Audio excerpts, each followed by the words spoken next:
Chapter 24. Jesus left the temple area and was going on his way when his disciples came up to point out the temple buildings to him. But he responded and said to them, "Do you not see all these things? Truly I say to you, not one stone here will be left upon another, which will not be torn down." And as he was sitting on the Mount of Olives, the disciples came to him privately, saying, "Tell us, when will these things happen? And what will be the sign of your coming, and of the end of the age?" And Jesus answered and said to them, "See to it that no one misleads you, for many will come in my name, saying, 'I am the Christ,' and they will mislead many people.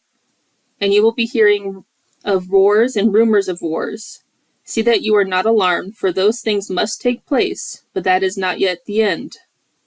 For nation will rise against nation, and kingdom against kingdom, and there will be famines and earthquakes in various places. But all these things are merely the beginning of birth pains. Then they will hand you over to tribulation and kill you, and you will be hated by all nations because of my name. And at that time many will fall away, and they will betray one another, and hate one another. And many false prophets will rise up and mislead many people, and because lawlessness is increased, most people's love will become cold. But the one who endures to the end is the one who will be saved. This gospel of the kingdom shall be preached in the whole world as a testimony to all the nations, and then the end will come. Therefore, when you see the abomination of desolation which was spoken of through Daniel the prophet, standing in the holy place, let the reader understand. Then those who are in Judea must flee to the mountains. Whoever is on the housetop must not go down to get things out of his house, and whoever is in the field must not turn back to get his cloak. But woe to those women who are pregnant and to those who are nursing babies in those days. Moreover, pray that when you flee, it will not be in the winter or on a Sabbath. For then there will be a great tribulation, such as has not occurred since the beginning of the world until now, nor ever will again. And if those days had not been cut short, no life would have been saved. But for the sake of the elect, those days will be cut short.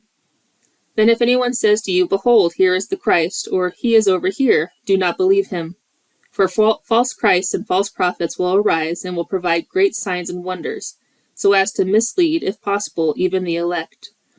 Behold, I have told you in advance, so if they say to you, 'Behold, he is in the wilderness,' do not go out, or 'Behold, he is in the inner rooms,' do not believe them. For just as the lightning comes from the east and flashes as far as the west, so will the coming of the Son of Man be. Wherever the corpse is, there the vultures will gather. But immediately after the tribulation of those days, the sun will be darkened, and the moon will not give its light, and the stars will fall from the sky, and the powers of the heavens will be shaken. And then the sign of the Son of Man will appear in the sky, and then also the earth will mourn. And they will see the Son of Man coming on the clouds of the sky with power and great glory, and he will send forth his angels with a great trumpet blast, and they will gather together his elect from the four winds from one end of the sky to the other. Now learn the parable from the fig tree. As soon as its branch has become tender and sprouts its leaves, you know that summer is near. So you too, when you see all these things, recognize that he is near, right at the door. Truly I say to you, this generation will not pass away until all these things take place. Heaven and earth will pass away, but my words will not pass away. But about that day and hour no one knows, not even the angels of heaven, nor the Son, but the Father alone. For the coming of the Son of Man will be just like the days of Noah.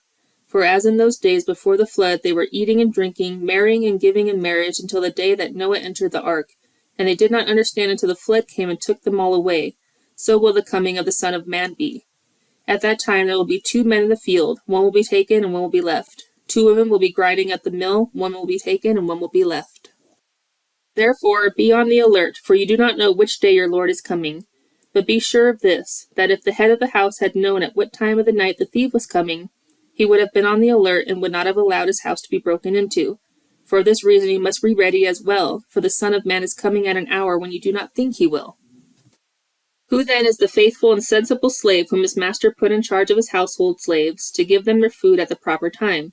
Blessed is that slave whom his master finds so doing when he comes. Truly I say to you that he will put him in charge of all his possessions. But if that evil slave says in his heart, 'My master is not coming for a long time,' and he begins to beat his fellow slaves, and he eats and drinks with those habitually drunk, then the master of that slave will come on a day that he does not expect, and at an hour that he does not know, and he will cut him in two and assign him a place with the hypocrites. In that place there will be weeping and gnashing of teeth.